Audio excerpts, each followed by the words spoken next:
Hello everyone, welcome to your very own favourite education channel dear school. So आज हम क्या पढ़ने वाले हैं? आज हम क्लास 10 बायोलॉजी का third chapter that is how do organisms reproduce को कंटिन्यू करने वाले हैं। जी हाँ, अब तक हमने इस चैप्टर की 3 लेक्चर्स को अपने चैनल पे अपलोड कर दिया है, जिसमें हमने ऑलमोस्ट सारा ही एसेक्सुअल रिप्रोडक्शन जो है रीड कर लिया है। आज हमारा असेक्सुअल रिप्रोडक्शन का लास्ट टॉपिक बचा है जो कि है टिश्यू कल्चर, उसको हम फिनिश कर देंगे। साथ में हम सेक्सुअल रिप्रोडक्शन इन प्लांट्स को भी डिस्कस करना स्टार्ट करेंगे आज की इस पर्टिकुलर वीडियो में। तो आज की वीडियो होने वाली है बहुत इंपॉर्टेंट, तो जल्दी से लाइक कर दीजिए सेशन को और जल्दी से हमारे चैनल को सब्सक्राइब कर लीजिए और शेयर कर दीजिए अपने फ्रेंड से। तो चलो शुरू करते हैं। तो भाई, मेरा नाम है सुशांत सैनी और हम इस चैनल से यानी डियर स्कूल से जुड़े हुए हैं। आपको ऐसे ही free of cost quality education provide करते रहेंगे। तो भाई, आज का हमारा टॉपिक है टिश्यू कल्चर। टिश्यू कल्चर का मतलब क्या होता है आप नाम से ही पता कर सकते हो। टिश्यू का मतलब है कुछ टिश्यूज, लाइक टिश्यू आप समझते हैं, सेल्स को मिलाकर के टिश्यूज बनते हैं। बहुत सारे सेल्स जब कंबाइन होते हैं किसी स्पेशलाइज्ड लोकेशन में कोई स्पेशलाइज्ड काम करने के लिए, वो टिश्यू कहलाते हैं। कल्चर का मतलब यहाँ पर है कि हमने उस तरीके के बहुत सारे यू कैन से सेटअप लगाए हुए हैं और आप बोल रहे हो कि ये हमने उसका पूरा का पूरा एक कल्चर बनाया हुआ है। ठीक है भाई, हम सब जानते हैं कि हमारे पास छोटे छोटे से सेल्स होते हैं। अगर वो स्पेशलाइज्ड लोकेशन पे चले जाएं, स्पेशलाइज्ड लोकेशन पे जाने के बाद वो किसी पर्टिकुलर टिश्यू की फॉर्मेशन करते हैं। ठीक है, ऐसा नहीं होता है डिफरेंट डिफरेंट टाइप्स के सेल्स एक जगह पे आकर के एक टिश्यू बनाएंगे। एक ही तरह के सेल्स एक तरह के टिश्यू का फॉर्मेशन कर सकते हैं। Like cardiac cells, cardiac tissues को फॉर्मेशन करेंगे। वो लिम्ब टिश्यू नहीं बना सकते, है ना। तो भाई, हर एक पर्टिकुलर सेल की एक पर्टिकुलर टिश्यू होती है जो कि वो लोग इकट्ठा होकर के बनाते हैं। एक सेल से टिश्यू नहीं बनते हैं, बहुत सारे सेल्स चाहिए होते हैं तब जा करके टिश्यूज बनते हैं। तो ये हमारा टिश्यू का फॉर्मेशन होता है जो कि मैंने जस्ट आपको समराइज कर दिया है। अब ये टिश्यू कल्चर क्या होता है तो आप समझ सकते हो इसको भी एक वेजिटेटिव प्रोपेगेशन का ही एक एक्सटेंडेड फॉर्म। जी हाँ, वेजिटेटिव प्रोपेगेशन में हम क्या करते थे, हमें कोई प्लांट की टहनी मिल जाती थी, उसको हम जमीन में गाड़ देते थे जिससे हमें एक नया प्लांट मिल जाता था। नहीं भी टहनी मिल रही है तो हम कुछ ऐसे प्लांट भी होते थे जिनकी हम लीव्स ले लेते थे, लाइक बायरोफेलम, बिगोनिया।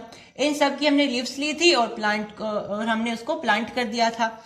हमने क्या देखा, उसमें से एक नया पौधा उग के आ गया है। ठीक है, ट्यूबर्स का हमने यूज करा था, आलू, शकरगंज, इन सब का हमने ट्यूबर्स जो होते हैं इनको भी हमने इसी तरीके से उगाया था। इनसे काम नहीं चला था तो हमने फिर अपने आर्टिफिशियल मेथड लगाए थे, लाइक लेयरिंग, कटिंग और मोस्ट इंपॉर्टेंटली ग्राफ्टिंग। ग्राफ्टिंग में हमने देखा था कि किस तरीके से अगर हम ये चाहते हैं कि हमारे पास दो तरीके के प्लांट हैं जो कि सेम फैमिली से बिलोंग करते हैं और हम चाहते हैं कि इन दोनों प्लांट की कैरेक्टरिस्टिक्स जो भी हैं वो एक प्लांट के अंदर आ जाएं, तो हम उसमें ग्राफ्टिंग करते थे।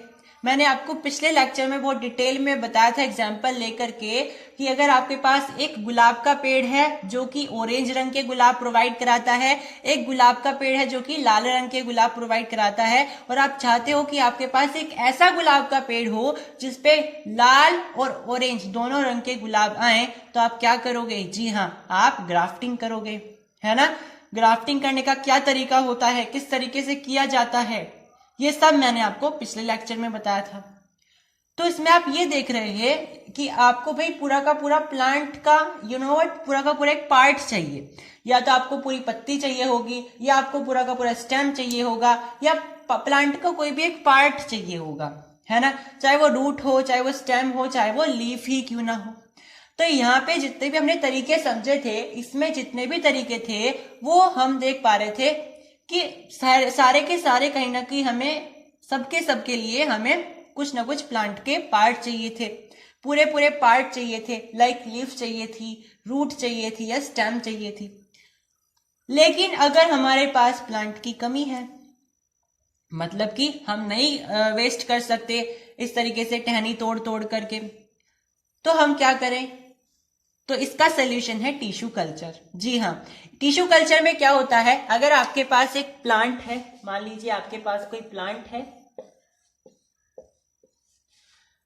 आप इस प्लांट की एक ग्रोइंग टिप को पकड़ लीजिए, कोई भी एक ग्रोइंग टिप हो उसको काट लीजिए, उसके छोटे से सेल ले लीजिए, उन सेल से थोड़े से सेल को स्क्रैच करके ही आप बहुत सारे प्लांट को बना सकते हो। यानी कि भाई आपने ना तो प्लांट की स्टेम को तोड़ा, ना आपने उसकी लीफ को तोड़ा, ना आपने उसकी रूट को तोड़ा, आप उसके जस्ट कोई ग्रोइंग टिप को आप पकड़ के गए। ग्रोइंग टिप का मतलब होता है प्लांट का वो वाला पार्ट जो ग्रो कर रहा हो, ठीक है। जैसे छोटी छोटी सी ट्विक्स आती है ना, ट्विक्स जिसको बोलते हैं, हरे हरी सी लाइट ग्रीन कलर की प्लांट में आपको देखने को मिलेगी, जिनको ट्विक्स बोलते हैं। नई नई मोलें होती हैं जो, उन्हें बोलते हैं ग्रोइंग टिप्स। अगर आप उनको स्क्रैच करके एक पर्टिकुलर कंडीशन पे लेकर के जाओगे तो उनसे आप बहुत सारे प्लांट उगा सकते हो उसी तरीके के। मतलब कि अब आपको ना तो स्टेम चाहिए, ना आपको रूट चाहिए, और ना ही आपको बेटा लीफ चाहिए। आप सिंपल थोड़ा सा स्क्रैच करके, थोड़े से सेल्स को लेकर के प्लांट के, आप बहुत सारे प्लांट को उगा सकते हो। और इन प्लांट की क्या खासियत होगी बेटा, जी हाँ, ये डिसीज फ्री होंगे, इनमें कोई बीमारियां भी नहीं हो सकती है।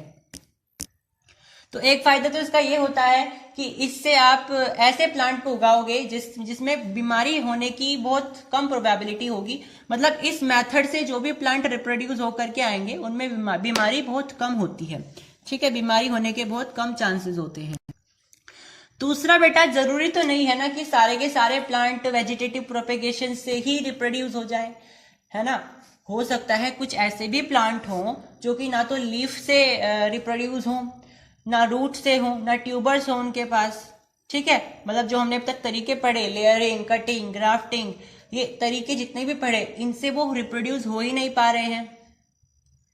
तो भाई उनको तो रिप्रोड्यूस करवाना पड़ेगा, क्योंकि भाई हमें तो ऐसे प्लांट बहुत सारे चाहिए। तो ऐसे में हमारा एक लोता सोल्यूशन बचता है, that is tissue culture. Tissue culture के मेथड से हम ऐसे प्लांट को भी रिप्रोड्यूस करा सकते हैं जो जिनके पास ना तो सीड होते हैं पर्टिकुलरली, ना उनके पास हम मतलब ना तो उनके रूट से हम ऐसे ही प्लांट को जनरेट कर सकते हैं, ना लीफ से कर सकते हैं, ना रूट से कर सकते हैं, ना सीड से कर सकते हैं, ठीक है। तो ऐसे में हमारे पास एक मेथड होता है जिसका नाम है टिश्यू कल्चर, जिसकी मदद से हम ऐसे प्लांट्स को उगा सकते हैं, ठीक है। तो चलिए डेफिनेशन को पढ़ते हैं। The production of new plants from a small piece of plant, यानी कि एक स्मॉल पीस ऑफ प्लांट, एक प्लांट के छोटे से हिस्से से, अब वो छोटा सा हिस्सा ना बेटा सेल्स भी हो सकते हैं, छोटा सा आपने स्क्रैच करोगे आप तो वो सेल्स भी होंगे, ठीक है। तो छोटे से हिस्से को आपको लेना है प्लांट के, आपको वो हिस्सा कहां से लेना है, ग्रोइंग टिप से लेना है, जैसा कि मैंने आपको बताया था। Removed from the growing tips of the plant in a suitable growth medium cold culture solution.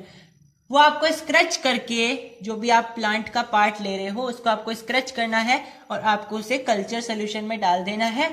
उस मीडियम में वो ग्रो करने लगेगा। किस तरीके से करेगा वो भी हम आगे देखने वाले हैं। तो बेसिकली ये मेथड क्या कहता है कि आप नए प्लांट का प्रोडक्शन करोगे। कैसे करोगे, आपने किसी प्लांट के पार्ट से, बस ग्रोइंग टिप से थोड़ा सा आपने स्क्रैच किए प्लांट के पार्ट को या सेल्स को, और आपने उसे एक पर्टिकुलर मीडियम में रख दिया जिसको आप कल्चर सोल्यूशन बोलते हो, और उसके बाद वो ग्रो होने लगेगा। इस तरीके से आपने एक छोटे से पार्ट से, प्लांट के एक छोटे से पार्ट से आपने बहुत सारे ऐसे ही प्लांट को प्रोड्यूस करवा दिया, ठीक है।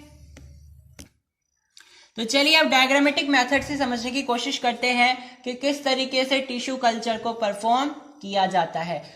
तो भाई हमारे पास, जैसे कि मैंने आपको बताया, आप प्लांट को लेते हो, लाइक आपके पास ये कोई प्लांट है, ठीक है, ये आपके पास कोई प्लांट है बेटा।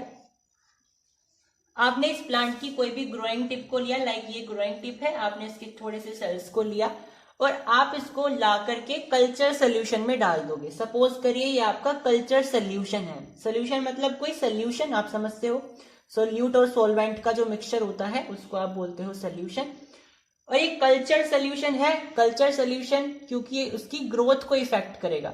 जो आपने सेल्स लिए हैं ना, उन सेल्स से, सिंपल आपने सेल लिए, उस सेल से आप प्लांट को ग्रो कर पाओगे। तो भाई ऐसी कुछ तो खास बात होगी ना इस सोल्यूशन में, इस कल्चर सोल्यूशन में, जो कि आप सेल्स को प्लांट में तब्दील कर दोगे। नहीं तो आप सिंपल पानी ले लीजिए, लेकिन उससे नहीं होगा। क्यों? क्योंकि इस कल्चर सोल्यूशन के अंदर कुछ पर्टिकुलर चीजें हैं, कुछ इंपॉर्टेंट न्यूट्रिएंट्स हैं जो कि उन सेल्स की ग्रोथ को इफेक्ट करेंगे कि वो सेल्स प्लांट में बदल जाएंगे। ठीक है, अब ऐसी क्या क्या चीजें होती हैं भाई? इस कल्चर सोल्यूशन के अंदर बहुत सारे न्यूट्रिएंट्स होते हैं। अब ये जो न्यूट्रिएंट्स इसमें रखे जाते हैं वो डायरेक्ट नहीं रखे जाते, उनको जेली की फॉर्म में रखा जाता है। लाइक आपने जेली की टॉफियां खाई होंगी ना, लाइक दैट, बिल्कुल उसके जैसा। आप इसमें जो कल्चर सोल्यूशन रखते हो उसमें आप जेली की फॉर्म में, यानी एक अगर होता है, अगर एक जेली टाइप स्ट्रक्चर होता है, उसके फॉर्म में आप यहाँ पे न्यूट्रिएंट्स रखते हो। यानी कि न्यूट्रिएंट्स को आपको डायरेक्ट नहीं डालना है, न्यूट्रिएंट को आपको कुछ मीडियम देना है, और वो मीडियम है जेली। यानी आपको न्यूट्रिएंट को जेली की फॉर्म में इसमें डालना है। इनमें सारे वो न्यूट्रिएंट्स होंगे जो कि प्लांट की ग्रोथ के लिए जरूरी है। इसके अंदर वो सारे बाकायदा सारे न्यूट्रिएंट्स इसमें प्रोवाइड किए जाएंगे कल्चर सोल्यूशन में, इसीलिए ये कल्चर सोल्यूशन इतना इंपॉर्टेंट है। नहीं तो हम फिर कोई भी सोल्यूशन ले लेंगे, है ना, चीनी का घोल बना लेंगे, ठीक है, नमक का सोल्यूशन बना लीजिए, लेकिन वो नहीं होगा। क्यों? क्योंकि भाई इस कल्चर सोल्यूशन में आपको वो सारी फैसिलिटीज दी जाएंगी प्लांट के सेल्स के लिए, जो कि इन प्लांट के सेल्स को आने वाले समय में प्लांट में तब्दील कर देगा, बकायदा प्लांट बना देगा उन्हें। ठीक है, अब देखो, ना तो हमने इसमें कोई काटा फीटी करी, बेचारे प्लांट को कोई नुकसान भी नहीं किया, बिल्कुल छोटी सी उसकी कोई चोंच होगी जो कि ग्रोइंग टिप होगी, हमने उसको थोड़ा सा स्क्रैच करा, उसको इस कल्चर सोल्यूशन में डाल दिया। इससे प्लांट भी ऐसा ही रहेगा, उस पर भी कोई इफेक्ट नहीं पड़ेगा। ठीक है, ना हमने किसी की पत्ती तोड़ी, ना हमने किसी की स्टेम तोड़ी, ना हमने इसकी रूट को तोड़ा, है ना। समझ रहे हो ये कितना इंपॉर्टेंट मेथड होता है। और सिंपल इसको हमने कल्चर सोल्यूशन में डाल दिया। वो कल्चर सोल्यूशन हमने किस तरीके से बनाया है? जेली की फॉर्म में बनाया है, जिसके अंदर सारे के सारे न्यूट्रिएंट्स अवेलेबल हैं जो कि प्लांट की ग्रोथ को इफेक्ट करते हैं। तो ये कल्चर सोल्यूशन इसलिए इंपॉर्टेंट हो जाता है। क्यों? क्योंकि इसके अंदर बहुत सारे न्यूट्रिएंट्स होते हैं और साथ में ना इसके अंदर हॉर्मोन्स भी होते हैं। हॉर्मोन्स कौन से होंगे? इंसानों के हॉर्मोन्स होंगे? नहीं, प्लांट के तो हार्मोन होंगे, यानी कि आप बोल सकते हो फाइटो हार्मोन्स होंगे या प्लांट के हार्मोन्स होंगे। ठीक है, प्लांट हार्मोन्स या फाइटो हार्मोन्स। यानी इस स्टेराइल सोल्यूशन में या स्टेराइल जेली सोल्यूशन में आपको न्यूट्रिएंट्स भी मिल जाएंगे सारे के सारे, जो कि प्लांट की ग्रोथ को इफेक्ट करेंगे, उनको प्लांट की ग्रोथ को बढ़ाएंगे, बेसिकली इन्फ्लुएंस करेंगे। दूसरा, इसमें फाइटो हार्मोन्स यानी कि प्लांट हार्मोन्स भी अवेलेबल होंगे। अब न्यूट्रिएंट्स तो समझ में आता है कि न्यूट्रिएंट से क्या होगा, प्लांट के जब प्लांट बन जाएंगे बेसिकली, तो उनको न्यूट्रिएंट्स मिलेंगे, तभी तो वो ग्रो हो पाएंगे। लेकिन ये हार्मोन्स क्यों हमने इसमें रखे हैं? तो भाई मैंने आपको हार्मोन्स पढ़ाए थे कंट्रोल एंड कोऑर्डिनेशन चैप्टर में।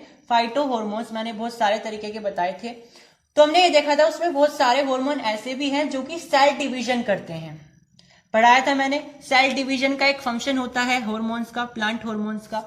तो यस, उसी वजह से हम इसमें फाइटो हार्मोन्स रखने वाले हैं, क्योंकि हमने थोड़े ही तो सेल लिए। अब एक इतने से सेल से तो प्लांट बनने से रहे, हमें तो पूरा पेड़ पैदा करना है ना, यहाँ पे पेड़ बनाना है हमें तो पूरा का पूरा। कैसे बनाएंगे? तो हमें यहाँ पे फाइटो हार्मोन्स डालने पड़ेंगे बेटा। फाइटो हार्मोन से होगा क्या? वो सेल डिवीजन करेंगे। हमारे पास यहाँ पे एक सेल होगा, वो सेल डिवाइड हो होके बहुत सारे सेल बनाएंगे और एक सेल का एक गुच्छा बना लेंगे। ठीक है, तो यानी यहाँ पे अगर एक दो सेल होंगे तो वो सेल डिवाइड होते चले जाएंगे। क्यों होंगे डिवाइड बेटा? क्योंकि उसके अंदर फाइटो हार्मोन्स हैं, उसके अंदर फाइटो हार्मोन्स हैं। डिवाइड हो होके वो एक लंप लाइक स्ट्रक्चर बना लेंगे, एक लंप लाइक स्ट्रक्चर यानी गुच्छा टाइप स्ट्रक्चर बना लेंगे, जिसको आप कैलस बोलते हो। और जैसे ही इसमें कैलस पैदा हो जाएगा, यानी एक लंप लाइक स्ट्रक्चर पैदा हो जाएगा, आपको इस लंप को, इस कैलस को दूसरे कंटेनर में ट्रांसफर कर देना है। दूसरे कंटेनर में ट्रांसफर कर देना है। अब वो क्या कंटेनर होगा, उसके अंदर क्या हम कुछ स्पेशल चीज अलग से डालेंगे, वो बात की बात है। अभी समझिए हमें कैसे पता चलेगा कि लंप पैदा हो गया है। तो बेटा ये अलग दिख जाएगा, जैसे आपने यहाँ पे कुछ स्क्रैचिंग करी होगी सेल्स की, तो आपने इसके अंदर डाली होगी। फाइटो हॉर्मोन्स इसके अंदर हैं, न्यूट्रिएंट्स इसके अंदर हैं, तो वो डिवाइड होंगे। ठीक है, क्या डिवाइड होंगे, सेल्स डिवाइड होंगे जो आपने इसमें से रखे थे। तो वो डिवाइड होके होके एक गुच्छा टाइप स्ट्रक्चर बना लेंगे जो कि आपको विजिबल होगा।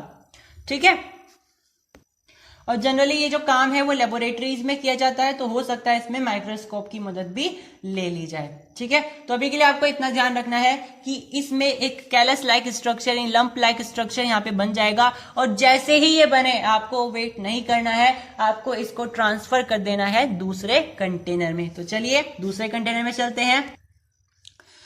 अब आ गए हैं हम दूसरे कंटेनर में। अब मेरी बात को ध्यान से सुनिएगा, जो हमने फर्स्ट कंटेनर लिया था, जो हमने उसमें हॉर्मोन्स लिए थे, उनका बेसिकली मकसद क्या था लेने का, यही था कि वो फटाफट से डिवाइड हो जाए, है ना, क्योंकि हमने तो बहुत कम सेल्स लिए थे। हमने जो प्लांट का जरा सा पार्ट लिया था, हमने बस जरा सा प्लांट को घस दिया था ऐसे, जो उसकी ग्रोइंग टिप्स होती हैं, और उसको उस कंटेनर में डाल दिया था। अब हमारा मेन मकसद था कि हमने थोड़े से सेल्स लिए हैं, किसी तरीके से ये डिवाइड हो जाएं, ताकि हमारे पास बहुत ज्यादा सेल्स आ जाएं, मल्टीपल सेल्स आ जाएं। क्योंकि भाई प्लांट क्या होता है, एक मल्टी सेलुलर ऑर्गेनिज्म होता है, तो हमें मल्टी सेल्स चाहिए, है ना। तो हमारा मेन मकसद क्या था उस समय, कि हमें इन सेल्स को डिवाइड करना है मल्टीपल सेल्स में। तो हमने उस समय जो फाइटो हॉर्मोन्स यूज करे होंगे, वो फाइटो हॉर्मोन्स कौन से होंगे, जो सेल डिवीजन दिखाएंगे, मतलब कि जो सेल्स को डिवाइड करते होंगे। अब जैसे हमारा काम हो गया, लंप बन गया, कैलस बन गया, हमने इसको ट्रांसफर कर दिया एक नए कंटेनर में, क्योंकि भाई हमारा सेल डिवीजन का काम तो खत्म हो ही गया ना। एक बार सेल डिवीजन स्टार्ट हो गया, उसके बाद तो होता ही रहेगा। अब हमें इसमें कुछ ऐसा करना है कि इस लंप में रूट वगैरह निकलने लगे, जड़ वगैरह निकलने लगे, पत्तियां निकलने लगे। तो हम क्या करेंगे, अब इस नए कंटेनर में न्यूट्रिएंट्स तो रखेंगे ही रखेंगे, लेकिन हमें अब इसमें कुछ ऐसे फाइटो हॉर्मोन्स रखने हैं, कुछ ऐसे प्लांट हॉर्मोन्स रखने हैं जिससे ग्रोथ होती हो। यानी कि जो हमने फर्स्ट कंटेनर लिया था, उसमें जो हमने फाइटो हॉर्मोन्स लिए थे वो सेल डिवीजन करते थे, लेकिन अब जो हमें फाइटो हॉर्मोन्स लेने हैं वो ग्रोथ करेंगे। समझ में आई बात। तो उनका सेल डिवीजन का फंक्शन था, इनका ग्रोथ का फंक्शन है। क्यों, क्योंकि रूट्स वगैरह निकालेंगे। तो भाई हमने यही काम किया, इस लंप को इस दूसरे कंटेनर में रख दिया, जिसको आप बोल सकते हो कंटेनर 2। ठीक है, कंटेनर 2 में हमने इस कैलस को रखा, इसमें हमने कुछ ऐसे फाइटो हॉर्मोन्स यूज करे जिससे इस कैलस के नीचे रूट्स वगैरह आने लगे। तो क्या होगा, थोड़े समय बाद इसके नीचे छोटी छोटी सी रूट्स आने लगेंगी। अब जरूरी नहीं है यहाँ पे एक कैलस बना है तो एक ही कैलस बनेगा, मैंने एग्जाम्पल से समझाया है, ऐसे बहुत सारे कैलस बन सकते हैं। ठीक है, तो देखो हमने थोड़ा सा ही प्लांट को स्क्रैच किया था और हम इतने सारे कैलस यहाँ पे बना दिए। अब ये एक एक कैलस एक एक पौधे में बदल जाएगा, आगे देखते जाओ। अब जैसे हमारा ये काम पूरा हो गया कि कैलस के नीचे रूट्स बनने लगी, तो हमें फिर से इंतजार नहीं करना है, उसको हमें ट्रांसफर कर देना है अब तीसरे कंटेनर में। जी हाँ, अब हम आ गए हैं तीसरे कंटेनर में। अब तीसरे कंटेनर में भी हमें वही काम करना है, स्टेराइल जेली लेनी है जिसमें हमें फाइटो हॉर्मोन्स ही रखने हैं। लेकिन अब फाइटो हॉर्मोन्स हमें कौन से रखने पड़ेंगे बेटा, दिमाग लगाओ। हमने सबसे पहले सेल डिवीजन लगाया, सेल डिवीजन के लिए हमने अलग से फाइटो हॉर्मोन्स यूज करे। फिर हमारा मेन मकसद था कि हम इसके नीचे रूट्स बनाएं। ठीक है, रूट्स बनाने के बाद हमारा मेन मकसद क्या होगा, हम इसका शूट सिस्टम भी डेवलप करें, यानी पत्तियां, टहनियां, ये सब भी डेवलप करें। तो अब हमें इसके अंदर ऐसे फाइटो हॉर्मोन्स, ऐसे प्लांट हॉर्मोन्स रखने पड़ेंगे जो कि इसकी शूट सिस्टम को डेवलप करें, जो कि इसके शूट सिस्टम को डेवलप करे। शूट सिस्टम क्या होता है, जी हाँ, रूट के ऊपर वाला हिस्सा जिसमें टहनियां आती हैं, पत्तियां आती हैं, ब्रांचेस आते हैं, ये सब चीजें। ठीक है, तो हमें अब इसका शूट सिस्टम भी डेवलप करना है। इसके लिए अब हम इस जेली में ऐसे फाइटो हॉर्मोन्स रखेंगे जो कि इसकी शूट सिस्टम को ग्रो करेंगे। और न्यूट्रिएंट्स तो है ही बेटा, न्यूट्रिएंट्स तो आपको रखने ही रखने हैं। तो आपने क्या किया, अब इसको आपने इस कैलस को, ये कैलस क्या है, अब इसके ऊपर रूट्स हैं, क्योंकि सेकंड कंटेनर में जब हमने फाइटो हॉर्मोन्स रखे थे तो हमने ऐसे फाइटो हॉर्मोन्स रखे थे जिससे इस कैलस के नीचे रूट्स आ गई थी। तो अब इसके नीचे रूट्स आ गई हैं जब आप इसको थर्ड में रखोगे।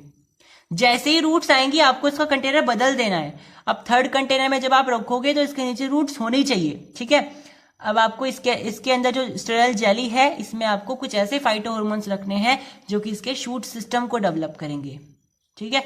तो अब आपने इसके अंदर शूट सिस्टम के लिए इसके अंदर डाल दिए हैं फाइटो हॉर्मोन्स। अब आप थोड़ी देर बाद आई वुड नॉट से थोड़े दिन बाद, कुछ टाइम बाद आई वुड से, वो दिन भी हो सकते हैं, हफ्ते भी हो सकते हैं, ठीक है। तो थोड़े टाइम बाद इसके ऊपर शूट सिस्टम निकलने शुरू हो जाएंगे, यानी छोटे छोटे से आई वुड से प्लांटलेट्स निकलने शुरू हो जाएंगे, यानी कि यहाँ पे आपके प्लांटलेट्स बन जाएंगे। प्लांटलेट्स मतलब छोटे छोटे से प्लांट के, यू वुड से प्लांट का छोटा सा वर्जन, उसको आप प्लांटलेट्स बोलते हो, ठीक है। और जैसे ही आपके पास प्लांटलेट्स बन गए बेटा, तो किसका इंतजार करना है, इस पूरे के पूरे प्लांटलेट को निकालिए और एक गमले में रख दीजिए जिसमें मिट्टी है, अच्छी तरीके से आपका न्यूट्रिएंट्स है, खाद है, पानी है, सब कुछ अवेलेबल है। तो बस आपका काम खत्म। अब जितने भी इसमें ऐसे प्लांटलेट्स बनेंगे उन सबको आप अलग अलग गमले में लगा सकते हो। तो आप इसको ट्रांसफर कर दोगे कहाँ, अपने एक गमले में जिसमें ये ग्रो कर जाएगा, इस तरीके से। तो देखा आपने, हमने किस तरीके से प्लांट का एक छोटा सा ही हिस्सा लिया था और उसको हमने स्क्रैच करके एक कल्चर सोल्यूशन में डाला था, और हमने उससे, अब यहां तो मैंने आपको एक ही प्लांटलेट बना के दिखाया, ऐसे बहुत सारे प्लांटलेट बन सकते हैं, ठीक है बेटा। तो यानी हमने यहाँ पे प्लांट को नुकसान भी नहीं पहुंचाया, ना तो हमने प्लांट की पत्ती तोड़ी, ना हमने स्टेम तोड़ी, ना हमने रूट तोड़ी, हमने प्लांट के छोटे से हिस्से को स्क्रैच करके एक प्लांटलेट में तब्दील कर दिया, ठीक है बेटा। और अब ये धीरे धीरे एक प्लांट में बदल जाएगा। अब जनरली ये जो मेथड है टिश्यू कल्चर का, ये ऐसे प्लांट को डेवलप करने के लिए किया जाता है जो कि डेकोरेटिव होते हैं, क्योंकि जो डेकोरेटिव प्लांट्स होते हैं वो जनरली पत्ती से, स्टेम से, इन सब से प्रोपेगेट नहीं होते हैं। दूसरा, इनके ऊपर बीज भी नहीं आते मोस्ट ऑफ द केसेस में। तो इन प्लांट को प्रोड्यूस करने का एक लौता तरीका बचता है, या एक बोल सकते हो बढ़िया तरीका है, क्योंकि इसमें आप प्लांट को नुकसान भी नहीं पहुंचा रहे हो और प्लांट को आप डिवाइड भी कर रहे हो एक तरीके से। तो जो आपके डेकोरेटिव प्लांट्स होते हैं उनके लिए जनरली ये मेथड अप्लाई किया जाता है, टिश्यू कल्चर, ठीक है। एग्जाम्पल इसके हो जाएंगे, ऑर्किड्स हो जाएगा, डहेलिया हो जाएगा, आपने सुना होगा, ठीक है। ऐसे बहुत सारे एग्जाम्पल अवेलेबल हैं। एक और इंपॉर्टेंट बात, टिश्यू कल्चर का दूसरा नाम होता है माइक्रो प्रोपेगेशन।